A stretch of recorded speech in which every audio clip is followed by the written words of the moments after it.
ಪ್ರಥಮವಾಗಿ ಮಾತೃಶ್ರೀಗಳ ದಿನದರ್ಶನ ಹೊಂದಿಸಿಕೊಳ್ಳುತ್ತಾ ಶ್ರೀಹರಿ ನೀಲ ಯಕ್ಷನಾದ ಇದರ 4ನೇ ವರ್ಷದ ಪ್ರಶಸ್ತಿ ಪ್ರದಾನ ಸಮಾರಂಭದ ಈ ವೇದಿಕೆಯಲ್ಲಿರುವಂಥ ಹಿರಿಯ ಅರ್ಥಧಾರಿಗಳು ಹಾಗೆಯೇ ಮಂಡ್ಯದಾನ ಇದೇ ವೇದಿಕೆಯಲ್ಲಿ ಪೊಳಲಿ ಯಕ್ಷೋತ್ಸವ ಪ್ರಶಸ್ತಿಯನ್ನು ಸ್ವೀಕರಿಸಿದಂತಹ ಶ್ರೀಯುತ ಪ್ರಭಾಕರ್ ಜೋಶಿಯವರು, ಅದೇ ರೀತಿ ಹಿರಿಯ ಯಕ್ಷ ಗುರು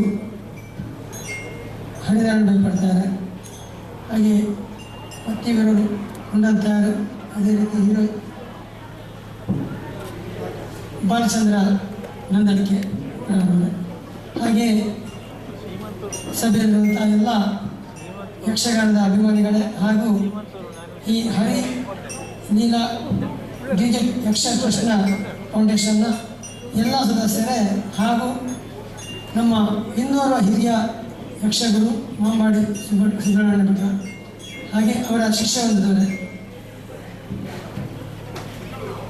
ಪೊಳಲಿ ಅಂತ ಹೇಳಿದ್ರೆ ಹಿಂದಿನಿಂದಲೂ ಯಕ್ಷಗಾನಕ್ಕೂ ಪೊಳಲಿಗೊಂದು ಸಂಬಂಧವೇ ಇದೆ. ಬಹಳ ವರ್ಷದ ಹಿಂದೆಯೇ ಪೊಳಲಿ ಮೇಳ ಇತ್ತು ಅಂತ ಹೇಳ್ತಿದ್ರು. ಅದರದ್ದೊಂದು ಕಿರೀಟವು ನಮ್ಮಲ್ಲಿ ಈ ಮೇಲಿನ ನಮ್ಮ ದೇವಸ್ಥಾನದ ಮೇಲೆ ಇದರಲ್ಲಿತ್ತು. ಅದನ್ನು ನಾವು ಚೇರದ ಮನೆಯಲ್ಲಿದ್ದದನ್ನು ನಂತರ ನಮ್ಮ ಪ್ರಭಾಕರ್ ಜೋಶಿ ಅವರಿಗೆ ಅದು ಗೊತ್ತಾಗಿ ಅವರು ಪೊಳಲಿ ಮೇಳದ ಮರದ ಕಿರೀಟವನ್ನು ಅಲ್ಲಿಂದ ಕೊಂಡೋಗಿ ಅದನ್ನು ಅವರ ಮನೆಯಲ್ಲಿ ಜೋಪಾನವಾಗಿ ಮ್ಯೂಸಿಯಂಗೆ ಕೊಟ್ಟಿದ್ದಾರೆ ಅಂತ ಮೊನ್ನೆ ಹೇಳಿದರೆ ನಮಗೆ ಕೊಂಡೋದು ನಮ್ಗೆ ಗೊತ್ತಿದೆ. ಹಾಗೆ ಯಾವುದೇ ಪೊಳಲಿಯಲ್ಲಿ ಯಕ್ಷಗಾನ ಹಿಂದಿನಿಂದಲೂ ಒಂದು ಪೊಳಲಿ ಮತ್ತು ಯಕ್ಷಗಾನಕ್ಕೆ ಸಂಬಂಧ ಇದೆ. ಅದೇ ರೀತಿ ನಮ್ಮ DJ ಯಕ್ಷ ಫೌಂಡೇಶನ್ ಅವರು ಮೊನ್ನೆ ನಮ್ಮ ಹತ್ರ ಹೇಳಿದರು, ಈ ವರ್ಷ ನಮ್ಮದು ಶ್ರೀಹರಿಯಿಂದ ಯಕ್ಷನಾದದ ಪ್ರಶಸ್ತಿ ಪ್ರದಾನ ಪೊಳಲಿ ಮಾಡ್ತೇವೆ ಅಂತ. ನಮಗೆ ಖುಷಿ ಆಯಿತು. ಯಾಕೆಂತ ಹೇಳಿದ್ರೆ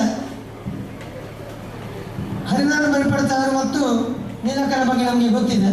ನಾವು ಚಿಕ್ಕದಿರುವಾಗಲೇ ನಾವು ಅವ್ರನ್ನ ನೋಡಿದ್ದೇವೆ. ಒಂದು ಮಹಿಳೆಯಾಗಿ, ಅದು ಸಹ ಈಗಿನ ಕಾಲದಲ್ಲಿ ಅಲ್ಲ, ಆಗ ಕಲಾವಿದರಲ್ಲಿ ನನ್ನ ಲೆಕ್ಕದಲ್ಲಿ ಅವರ ಹತ್ರ ಗಾಡಿ ಸಹ ಬೈಕ್ ಯಾವುದು ಇರಲಿಕ್ಕಿಲ್ಲ.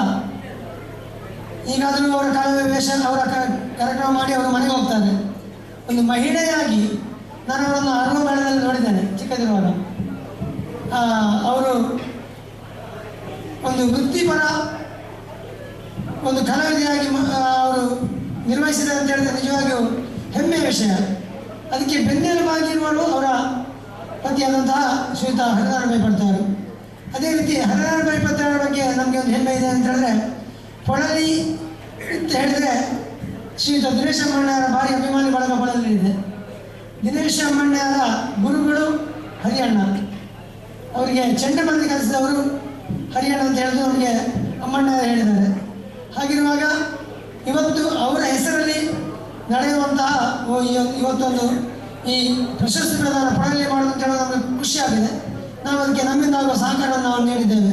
ಅದರಲ್ಲಿ ನಾವು ಏನಾದರೂ ದೊಡ್ಡ ಕೆಲಸ ಅಲ್ಲ. ಯಾಕೆಂದರೆ ನಾವು ಕಲೆ ಹಾಗೂ ನಮ್ಮ ಯಾವುದೇ ಒಂದು ಧಾರ್ಮಿಕ ಕೆಲಸಕ್ಕೆ ನಾವು ಪೊಳಲಿ ನಾವು ಯಾವಾಗಲೂ ನಾವು ಬೆಂಬಲವಾಗಿ ನಾವು ನಮ್ಮಿಂದ ಆಗುವ ಕೆಲಸ ಸಹಕಾರ ನಾವು ನೀಡುತ್ತೇವೆ.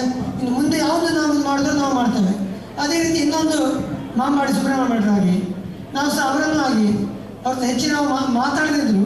ಅವರು ನಾನು ಕದ್ರಿ ಮೇಳದಲ್ಲೆಲ್ಲ ನೋಡಿ ನನಗೆ ನೆನಪುಂಟು. ಅವರು ಆ ಚೆಂಡೆ ಪೆಟ್ಟೆ ಒಂದು ಭಾರಿ ವಿಶೇಷ. ಅದೊಂದು ಆ ಚೆಂಡೆ ಪೆಟ್ಟು ನನಗೆ ಈಗಲೂ ಸಹ ಅದು ಕಾಣ್ತದೆ ಅವರ ಕಣ್ಣಲ್ಲಿ. ಅವರ ಚೆಂಡೆ ಪೆಟ್ಟಿದ್ದು ಅದು ಎಲ್ರಿಗೂ ಅದು ಆಗಲಿಲ್ಲ. ಅದು ಲೆಕ್ಕಾಚಾರದ ಪೆಟ್ಟು, ನಮಗೆ ಅದರಲ್ಲಿ ಹೆಚ್ಚು ಗೊತ್ತಿಲ್ಲ ಚೆಂಡೆ ಬಂದದಲ್ಲ. ಆದರೆ ಅದು ಅವರ ಪೆಟ್ಟಿದ್ದು ನಮಗೆ ಈಗ ಸಹ ಒಂದು ಅದು ಕಣ್ಣಲ್ಲಿ ಕಾಣ್ತದೆ. ಅಂಥವರಿಗೆ ಇವತ್ತು ಈ ಪೊಳಲಿಯಲ್ಲಿ ಒಂದು ಪ್ರಶಸ್ತಿ ಪ್ರದಾನ ಮಾಡೋದು ಅಂತ ಹೇಳಿದ್ರೆ ಅದು ನಿಜವಾಗಿಯೂ ಈ DJ ಯಕ್ಷ ಫೌಂಡೇಶನ್ ಮಾಡೋದಲ್ಲ, ಪೊಳಲಿ ಅಮ್ಮನೇ ಮಾಡಿಕೊಡುವಂತಹ ಒಂದು ಪ್ರಸಾದ ಅಂತ ನಾವು ಹೇಳಬೇಕು. ಯಾಕೆಂದರೆ ನಾವು ಯಕ್ಷಗಾನದಲ್ಲಿ ಅನೇಕ ವರ್ಷಗಳಿಂದ ನಾವು 29ನೇ ವರ್ಷದ ಮೊನ್ನೆ ಯಕ್ಷೋತ್ಸವ ಆಯಿತು. 10ನೇ ವರ್ಷದಿಂದ ಪ್ರತಿ ವರ್ಷ ಕನಿಷ್ಠ ಪ್ರಥಮವಾಗಿ 5 ವರ್ಷದ ಜನರಿಗೆ ಮಾಡ್ತಿದ್ದೆವು. ಈಗ ಅದು 10 ಜನರಿಂದ 5 ವರ್ಷ. ಈ ವರ್ಷ 13 ಜನ 12-13 ಜನ ಆಗಿ ನಮಗೆ ಮತ್ತೆ ಲೆಕ್ಕ ಇದಾಗಿದೆ. ಅದೇ ರೀತಿ 2 ವರ್ಷದಿಂದ ಯಕ್ಷೋತ್ಸವ ಪ್ರಶಸ್ತಿಯನ್ನು ಕೊಟ್ಟಿದ್ದೇವೆ. ಅದೇ ರೀತಿ ಇಂತಹ ಕಾರ್ಯಕ್ರಮ ನಮಗೆ ಮಾಂಬಾಡಿ ಸುಬ್ರಹ್ಮಣ್ಯ ಭಟ್ರಿಗೆ ಸಹ ನಮಗೆ ಮುಂದಿನ ವರ್ಷದಲ್ಲಿ ನಾವು ಅವರಿಗೆ ಇಲ್ಲಿ ಅಮ್ಮನ ಪ್ರಸಾದ ಕೊಡಿಸಬೇಕು ಅಂತ ನಮಗೆ ಆಸೆ ಇದೆ. ಖಂಡಿತವಾಗಿಯೂ ನಾವು ಅದನ್ನು ಮುಂದಿನ ವರ್ಷದಲ್ಲಿ ನಾವು ಮಾಡ್ತೇವೆ. ನಮಗೆ ಈ ವರ್ಷ ಆಟ ಆಗುವಾಗ ನಾನು ಜನಾರ್ದನ ಹಾಗೆ ನಾವು ಲೆಕ್ಕ ಹಾಕ್ತೇವೆ ಇನ್ಯಾರಿಗೆಲ್ಲ ಬಾಕಿ ಅಂತ.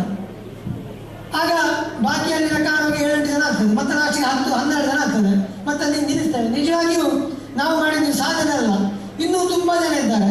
ನಾವು ಸನ್ಮಾನ ಮಾಡಿದ್ರಲ್ಲಿ ದೊಡ್ಡ ನಾವೇನು ಕೊಡುವುದಿಲ್ಲ, ಆದರೆ ನಾವು ಕೊಡುವುದಿಲ್ಲ ಅಂತೇಳಿ ಕೊಡಗೆ ಅಮ್ಮನ ಪ್ರಸಾದ ಅಂತೇಳಿ ನಾವು ಕೊಡೋದು, ನಾವು ಮಾಡೋ ಸೇವೆಯು ಅವರ ಸೇವೆ ಅಂತೇಳಿ ನಾವು ಮಾಡೋದು. ಹಾಗಿರುವಾಗ ಇವತ್ತು ಈ ಹರಿಲೀಲಾ, ಈ ಯಕ್ಷೋತ್ಸವ, ಈ ಪ್ರಶಸ್ತಿಗಳನ್ನು ಪಡೆಯಲಾಗುವುದು ಅಂತ ಹೇಳಿದ್ರೆ ನಿಜವಾಗಿಯೂ ಈ ಅಮ್ಮನ ಪ್ರಸಾದ ಅಂತೇಳಿ ಸ್ವೀಕಾರ ಮಾಡಬೇಕು. ಅದೇ ರೀತಿ ಇವರ ಸಾಧನೆಯೂ ಹಾಗೆಯೇ ಅನೇಕ ಶಿಷ್ಯವೃಂದವನ್ನು ತಯಾರು ಮಾಡಿದ್ದಾರೆ. ನಾಟ್ಯಕ್ಕೆ ತುಂಬ ಜನ ಇರ್ತಾರೆ, ಆದರೆ ಚೆಂಡಮದ್ದಲೆಗೆ ಕೊರತೆ ತುಂಬ ಇರ್ತದೆ. ಆದರೆ ಈಗ ಆಗಲ್ಲ.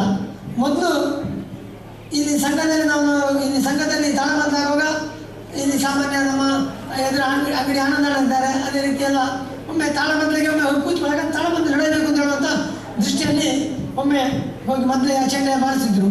ಈಗ ಆಗಲ್ಲ. ಪ್ರಬುದ್ಧ ಕಲಾವಿದರ ಇವತ್ತು ಚೆಂಡೆ ಮದ್ದಲೆ ಕಲಾವಿದರು ಸೃಷ್ಟಿಯಾಗಿದ್ದಾರೆ. ಹಾಗೆ ನಾನು ಭಜನಾ ಕ್ಷೇತ್ರದಲ್ಲಿದ್ದೇನೆ. ಭಜನೆಯಲ್ಲೂ ಹಾಗೆ ಮೊದಲು ಹಾರ್ಮೋನಿ ಬಾರಿಸುವವರು ಒಂದು ಊರಲ್ಲಿ ಒಬ್ಬರು ಭಾರಿ ಕಡಿಮೆ.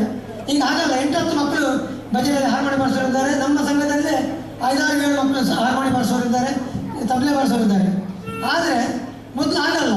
ಅದರ ಇಂಟ್ರೆಸ್ಟ್ ಇತ್ತು ನಮಗೆ. ನಾವು ಸಹ ತಬಲೆ ಬಾರಿಸಿದ್ದೆವು, ಹೀಗೆ ಬಾರಿಸಿದ್ದವು. ಆದರೆ ಈಗ ಅದಕ್ಕೆ ಆಗಲ್ಲ. ಈಗ ಒಳ್ಳೆ ಕಲಿತ ಮಕ್ಕಳಿದ್ದಾರೆ. ಇದಕ್ಕೆಲ್ಲ ಕಾರಣ ಏನಂತ ಹೇಳಿದ್ರೆ ನಿಮ್ಮಂತಹ ಈ ಸಂಘ ಸಂಸ್ಥೆಗಳಿಂದ ಸಹಕಾರದಿಂದಾಗಿ ಇವತ್ತು ಯಕ್ಷಗಾನದಲ್ಲಿ ಒಳ್ಳೆಯ ಕಲಾವಿದರ ಒಳ್ಳೆಯ ಹಿಮ್ಮೇಳ ವಾದಕಗಳ ಸೃಷ್ಟಿಯಾಗಿದೆ ಅಂತ ಹೇಳಲಿಕ್ಕೆ ನಾನು ಹೆಚ್ಚು ಹೇಳಿದ್ರು ನಾನು ತಪ್ಪಾಗಲಿಕ್ಕಿಲ್ಲ. ಇದು ನಿಜವಾಗಿ ಒಳ್ಳೆಯ ಬೆಳವಣಿಗೆ. ಹಿಂದೂ ಸಮಾಜದ ಒಂದು ಅಂಗ ಯಕ್ಷಗಾನ. ಯಾಕಂತ ಹೇಳಿದ್ರೆ ನಾವು ಹಿಂದೂ ಸಮಾಜ ಬೆಳೆಯಬೇಕು, ಹಿಂದೂ ಸಂಸ್ಕೃತಿ ಉಳಿಬೇಕು ಅಂತ ಹೇಳಿದ್ರೆ ಹೇಗೆ ಉಳಿಯುವುದು? ಶಾಲೆಯಲ್ಲಿ ಅದರ ಬಗ್ಗೆ ನಮಗೆ ಹೆಚ್ಚು ಅವಕಾಶ ಇರುವುದಿಲ್ಲ. ಹಾಗಿರುವಾಗ ಇಂತಹ ಬೇರೆ ಬೇರೆ ಸಂಘ ಸಂಸ್ಥೆಗಳು ಇದಕ್ಕೆ ಪ್ರೋತ್ಸಾಹ ಮಾಡಿದರೆ ಹಿಂದೂ ಸಮಾಜದ ನಮ್ಮ ದೇವರ ಬಗ್ಗೆ, ಹಾಗೆ ನಮ್ಮ ರಾಮಾಯಣ ಮಹಾಭಾರತ ಬಗ್ಗೆ ಮಕ್ಕಳಿಗೆ ಗೊತ್ತಾಗ್ತದೆ. ಆ ಕಲೆ, ರಾಮಾಯಣದ ಯಾವುದೇ ಕತೆ ಮಕ್ಕಳಿಗೆ ಗೊತ್ತಾಗ್ತದೆ. ಇಂತಹ ಕೆಲಸವನ್ನು ಈ ಸಂಘ ಸಂಸ್ಥೆಗಳು ಬೇರೆ ಎಲ್ಲ ಕಡೆಯೂ ಮಾಡ್ತಾ ಇದ್ದಾರೆ. ಅದೇ ರೀತಿ ಈ ಹರಿಲೀಲಾ ಯಕ್ಷಗಾನದವರು ಸಹ DJ ಯಕ್ಷ ಫೌಂಡೇಶನ್ ಅವರು ಸಹ ಮಾಡ್ತಾ ಇದ್ದಾರೆ. ನಿಜವಾಗಿಯೂ ಇದು ಹೆಮ್ಮೆಯ ವಿಷಯ. ನಿಮ್ಮ ಕೆಲಸ ಇನ್ನೂ ಸಾಧನೆ, ಇನ್ನೂ ಬೆಳೆಯಲಿ. ಇದು 4ನೇ ವರ್ಷದ ಕಾರ್ಯಕ್ರಮ. ಮುಂದೆ ಇನ್ನೂ ನಿರಂತರವಾಗಿ ಈ ನಿಮ್ಮ ಕಾರ್ಯಕ್ರಮ ನಡೆಯಲಿ. ಇನ್ನೂ ಅನೇಕ ಯಕ್ಷ ಹಿಮ್ಮೇಳ ವಾದಕರನ್ನು ಈ 2 ಗುರುಗಳು ಅದೇ ರೀತಿ ಅವರಿಂದ ಕಲಿತಂತಹ ಮುಂದಿನ ಈಗ ಅವರ ಶಿಷ್ಯವೃಂದದವರು ಇದನ್ನು ಮುಂದುವರಿಸಿಕೊಂಡು ಹೋಗಲಿ ಅಂತ ಹೇಳೋದು ಮಾತನಾಡುತ್ತಾ ನನ್ನ 2 ಮಾತನ್ನು ಮುಗಿಸುತ್ತೇನೆ. ಜೈ ಹಿಂದ್, ಜೈ ಭಾರತ್ ಮಾತಾ.